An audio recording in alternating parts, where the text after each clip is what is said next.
Hi, welcome to today's video on making your own 10th Cavalry Brigade. Now, I want to pause this series before jumping into kind of how to build a force, because it is a cheap force. You know, the units are really very inexpensive. So how do you get to a 2,000 point army, basically? You know, how do you get a 1,500? How do you do a 1,250? How do you do a 1,000 point? Before we have that discussion, I want to give a little bit of historical context because I want you to be informed of the historical rationale for my opinions about which units you might want to make veteran, which ones you want to make regular. You know, there's a big... The performance of the 10th Cavalry Brigade was fantastic. It was very, very, very good. Contrary to popular myth, I'll call it, Maciek, he was not a person who never lost a battle. However, he fulfilled all the orders he was given. So yeah, he may have lost some battles, and remember, battles are momentary, relatively speaking. He may have lost a couple, but in the end achieved the order he was given. So he never failed to follow through on the orders given to him. So we can say that much. But he did lose. But anyway, just as an aside. But they were an elite formation. They had a great elan. But the reality was they weren't all veterans. They weren't all, hard combat hardened. But they were a good force. Okay. So I want to kind of go through the history of some of these units to kind of give you a piece, my opinion, for how you might want to structure it if you're trying to go with kind of a historical bent. And if you don't care about that, you can skip this video and wait till the next one, where we actually talk about how do you build veteran versus regular and different mixes to get to the different army sizes, right? All right, so let's start in the beginning. 1918, Poland is formed, and immediately they're embroiled in war. They were invaded by Czechoslovakia, they were invaded by Russia, and they were invaded by the Ukraine. None of which appreciated having Poland around anymore. Germany couldn't invade and Austria couldn't invade because they just were decimated. So these invasions caused a lot of tension that kind of saw their ugly heads reared again in 1939. And in fact, the reason some Polish units went into Czechoslovakia at the time the Germans annexed part of it was to take back some what they considered Polish territory that was given to them under the Treaty of Versailles that the Czechs basically conquered in 1918. Or, yeah, I think it was 1918. But anyway, now the reason that's important, the years 1918, 1921, is the army that was formed came from the soldiers that fought in World War I. They were veterans. Now, a lot of those formations continued in existence throughout until the Second World War. Now, maybe not all the men, but at least the formations. Now, after 21, from 1922 to 1937, you had new units being created in many cases. And then some units were disbanded and reformed into something else. And then, of course, in 1937, you had the 10th Cavalry Brigade formed with some of these other units to create the 1st Armor Brigade. In 1939, the Warsaw Armor Brigade was created following the similar model. Now, why is that important? Well, that kind of is, I want to talk about some of the different units within the brigade and kind of give you why I think some would probably be best represented by regular troops and what some would be best represented by veteran troops. Again, my opinion, you do with what you want, but this is just some research I've done. Alright, so let's start in the most unlikely of units, the 16th Motorized Artillery Regiment. Now, regiment's kind of a strong word here. The reality is the regiment itself was created in 1925 and expanded in 1937 to 39. The thing is, though, that regiment was actually... its subunits were split between the Warsaw Armor Brigade and the 10th Cavalry Brigade. The 10th Cavalry Brigade got essentially the 3rd Squadron. Now, whereas the Warsaw Armor Brigade seemed to have gotten all the heavy artillery, or 120 millimeter artillery. Unfortunately, the 10th Cavalry Brigade only got 475 millimeter and 400 millimeter Skoda howitzers. Now the problem with this is, problem is too strong a word, but what this means is that the men who fielded these weapons, crewed these guns, they didn't have combat experience. They didn't have a long history of unit morale and identity. So it makes perfect sense to keep all of the artillery units, the howitzers, whether you take a light or medium, as regular. My opinion, okay? All right, so now let's move on to the 24th Uhlans, or Lancers. Uhlan is Polish for Lancer. Again, these were cavalry units. This one actually formed in 1920, and fought against the Soviets and Ukrainians in the Soviet and Ukraine invasion of Poland. And so it has a pedigree, if you will, that goes back to a wartime. Now, with call it 20 years between the two wars, the regiment continued to exist, and it was eventually chosen to become part of the Cavalry Brigade, 10th Cavalry Brigade, and then its horses were replaced with trucks, essentially. Trucks and half-tracks. Now, because they have this pedigree, they have this unit actually had a pretty strong identity. Some of the officers, and I'm sure some of the NCOs, were very experienced. I mean, they fought in World War I. They fought in the immediately afterward through 1921, and they helped train their men, obviously, to become a sound unit.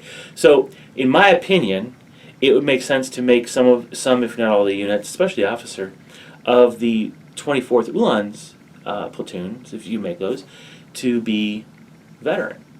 They don't all have to do it, but it could be. Now, that would even apply to the anti-tanks platoon that would be attached to, or that is part of the 24th Uhlans regiment. So, let's go on to the 10th Mounted Rifles. Now, this one's kind of interesting. This unit actually was formed in 1918, fighting in Italy. Again, Polish units were fighting for all sides. Because the Poles were essentially kind of dispersed because Russia, Germany, and Austria occupied their homeland. A lot of them, I want to call it, fled.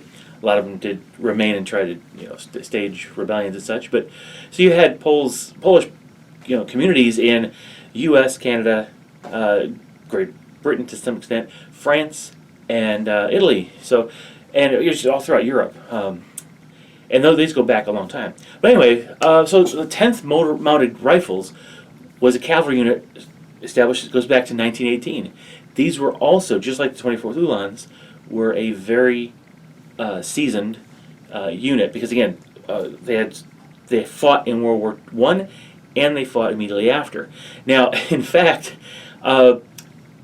the Colonel Dvorak who ended up leading the 24th Uhlans in the September 39 campaign, actually was part of the 10th Mounted Rifles originally. So, again, there was some mobility in the units, but it shows that they had experience and they have a pedigree that goes back quite a ways. So it makes some sense to, again, because there's at least a cadre of veterans within the 10th Mounted Rifles. They should be vet. Now, how many should be vet in your 24th Uhlans or 10th Mounted Rifles force? It's entirely up to you. But it makes sense to include some veterans in both of those units. All right, so let's talk about the Reconnaissance Battalion. Now, this one's kind of interesting because during the maneuvers in 1937, it was noted that the Motorized Division needed its own reconnaissance unit. Now, these are essentially where you see the classic pictures of all these infantry on motorcycle sidecar combinations. These are the Reconnaissance Troops. It's a battalion of reconnaissance infantry. They actually had 6 anti-tank guns as an FYI, so there's twice the number of anti-tank guns in this battalion than there were in the other two infantry units. Now, one thing that's interesting is this was formed in 1938. So again, these don't have a pedigree. Maybe an officer might be veteran simply because he'd gotten his experience somewhere else. But since this unit was formed from nothing, it could pull from others.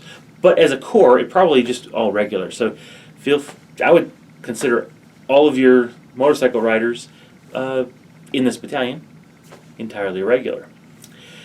That leaves us with essentially the Anti-Tank Battalion. Now, this was also, interestingly, formed in basically 1937, 1938, from nothing, and actually it had 18 of these guns, 18 anti-tank guns. And so that gave a lot of firepower across the brigade. But again, being formed so late, just like the Reconnaissance Battalion, probably would want to keep mostly regulars. Maybe the officer, maybe the officer would be a veteran, but the gunner should be regular. It's hard to call a 2-week time period of battle being able to turn a regular soldier into a veteran, but they fought so well, just the brigade as a whole. You could argue maybe, but when I run them, almost all the time, all my artillery pieces, just like we talked about the 16th Motorized Brigade, Motorized Squadron, Regiment. We also talk about this one, all the artillery. It's all going to be regular. Okay. That leaves us one unit left, or one type of unit left to talk about, and that really has to do with all the tanks and tankettes. Now again, tanks and tankettes were not a new thing to the world. It wasn't just Poland; it was new. Theories have been talked about for years as these were being developed, and there were concepts and tactical doctrines. But the reality is, everybody's learning how to use them, and the tankers themselves, they didn't have any experience in combat. They didn't have experience except in the maneuvers. Now, granted, military training is good, and that's why it makes sense to make them regulars. But I don't think it makes sense to make them veteran. Again, unless you want to argue that maybe within the 2 weeks of fighting they became veteran. But really, I think their performance is more a result of the tactical decisions of their leadership than it was the individual veteran type crews that they had. Don't get me wrong, the crews were highly motivated, and in one sense I wish there was, like in Flames of War, you had a morale rating and almost a training rating, because you could have a high morale unit with regular training, or a regular morale unit with high training. It's you can get some variations, but that's kind of complicated, and that's kind of beside the point. So essentially, when you look at the entire brigade, across the board, consider you can use regular all over the place. And the only place that makes sense to introduce any number of veterans really is in either the officer positions of the other units, or within the 10th Mounted Rifles and the 24th Uhlans. Any of those units can be veteran.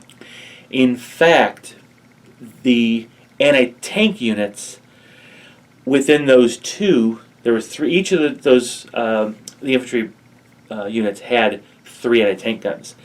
Those could be veteran because again, they're going to be receiving the same training. They've got the pedigree, the spirit, the elan of this unit that's been around for decades.